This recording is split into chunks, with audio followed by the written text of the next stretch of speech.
Okay, good morning, everybody. Hope everybody is well. Happy Monday for those that are joining us live. Happy whatever day, week it is for you. Thanks so much for joining us. Welcome back to the Boost. Hope everybody enjoyed their holiday.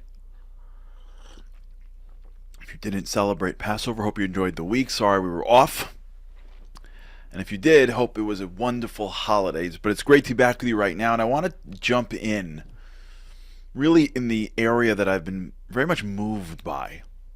And it has very big, I believe, implications in life. You know, Passover is a holiday of the story. It's an amazing thing. You get together and you have one of the most iconic customs, rituals, rules, mitzvos of the year, which is the Passover Seder. Now, if you think about it, the Passover Seder, you would think, is about telling the story about the Exodus. The problem is that everybody knows the story about the Exodus. So, what's the point? Everyone who comes in, usually, and if they don't know, fine, that it works. But there are a lot of Seders in which everybody in the room knows the story. And in fact, we have a rule, a command to remember the story twice a day. So, what in the world are we doing? And the answer is that it's not about whether or not you know the story. It's about telling the story. That's what I want to do. That's where I want to go, with your permission. Story. Because I got to tell you something. The most powerful thing that you have in your life is story. The most powerful, timeless bit of what's called educational technology is not on an iPad, and it's not on a podcast platform. The most powerful, timeless bit of educational technology is a story.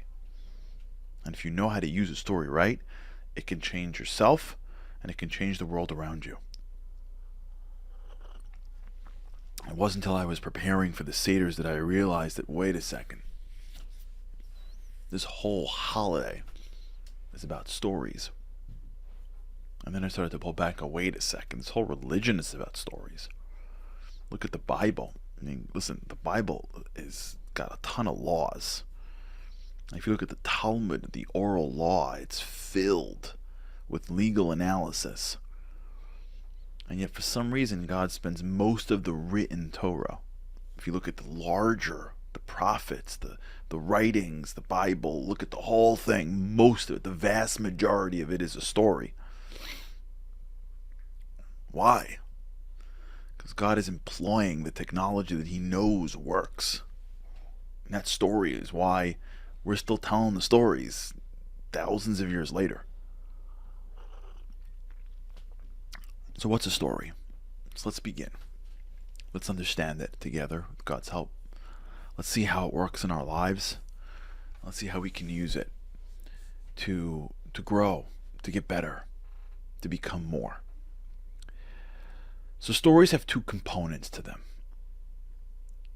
facts and a narrative. The facts are what is particular and what is unique to that story. What happened? Who's the protagonist? What was the details? Where did it take place? Who are the characters? When you look at a story, you're met with the facts. But like the famous story of the Trojan horse, where the warriors, I believe, of Sparta, I don't remember, but I think it's Sparta, was trying to conquer a certain land. I'm a little rusty in my Greek mythology. I don't think it's my Greek history. But for those who don't know the origins of the story of the Trojan horse, I think it was the Spartans who were trying to conquer a certain city that was well fortified and appeared to have given up and disappeared off the coastline. And what was left behind was a beautiful, huge sort of statue of a horse. And the residents of the city that now has resisted the Spartans in the middle of the, came out and saw this horse, assumed that it was a gift, a gift of victory, and wheeled the horse into the city, locked the gates, and went to sleep. Now, in the horse were soldiers. And as soon as everyone went to bed, the soldiers snuck out of the horse.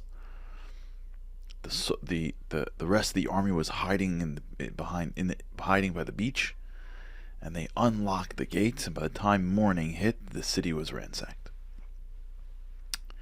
And Trojan horse is now a common expression that explains something that comes in one way in order to penetrate in a non-threatening way, but has a different message. Right? If God forbid someone has a virus on the computer, it's the same thing. Someone sends you some type of email. We're from China and we run the largest manufacturing facility ever, and we want you to be our representative. Please email us back. And you engage in that and you fill out some kind of online form, and next thing you know, they own your computer. How'd that happen? Because they used something that was innocuous or something that was enticing,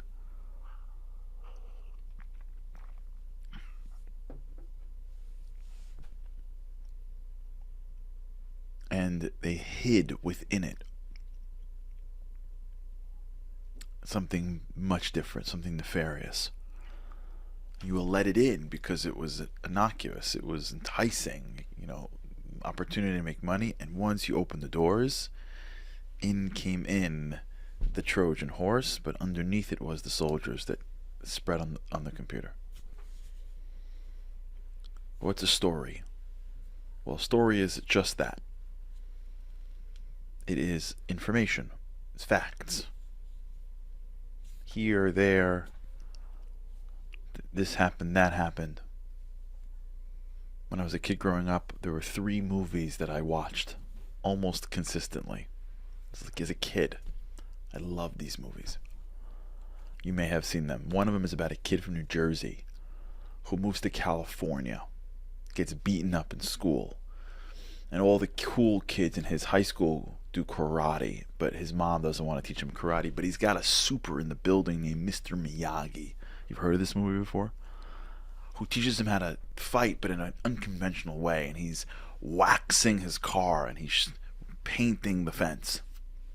Wax on, wax off, until finally he learns karate, goes to the tournament, is about to win, and then they kick him in the leg, put him in a body bag, Johnny, and then he comes back, faces the bad guy, and wins. Another movie I watched growing up was about a boxer from Philadelphia whose best friend Apollo Creed was playing against this Russian guy named Drago, and he punched him so hard that he killed him. And as a way to retaliate, to sort of seek some level of revenge, he goes to Russia to fight the souped up, doped up Drago. Right? Heart's on fire. Training. And just when you think he's going to lose, he comes back and he wins. And the third movie that I used to watch all the time is about a coach that went down to Indiana. Small school, good ball players, but can never get it together. And somehow found a way to make the team win, and it took them all the way to the championships. So, Karate Kid and Rocky IV and Hoosiers are about very different facts. But they have facts. They have scenarios. They have situations. They have circumstances. They're somewhere. They're people. Rocky Balboa is not, Danielson. And it's not, Jimmy the Shooter from Indiana. Those are just facts. But they're Trojan horses that come into your mind as you think about the facts, but unleash a very similar narrative. An underdog that gets put into a situation that has to go beyond himself to face this incredible challenge. And just when he's about to win, he almost loses. And then he ultimately wins. It's the same narrative. Because story has facts, but the facts is the Trojan horse. Underneath the facts is a narrative. Something that is the driver of all these facts. That even though the facts are different, tells a very different piece. It is the It's the underlying connection to it all. All right, we'll talk about what this is. All right, everybody. Nice to see you. Thanks for joining us. With God's help, can't wait to see you again tomorrow. Have a great day. Living on a lifeline, the world doesn't ever seem to change. Looking for the sunshine, but you're caught up in the rain. It's like your eyes are wide open, but you cannot see. You're watching life pass you by like 1, 2, 3. Walking in destruction, the winds of life blur your vision. All the devastation forever feels like you're on the run. It's time. No one else can set you free. You're locked inside, and only you have got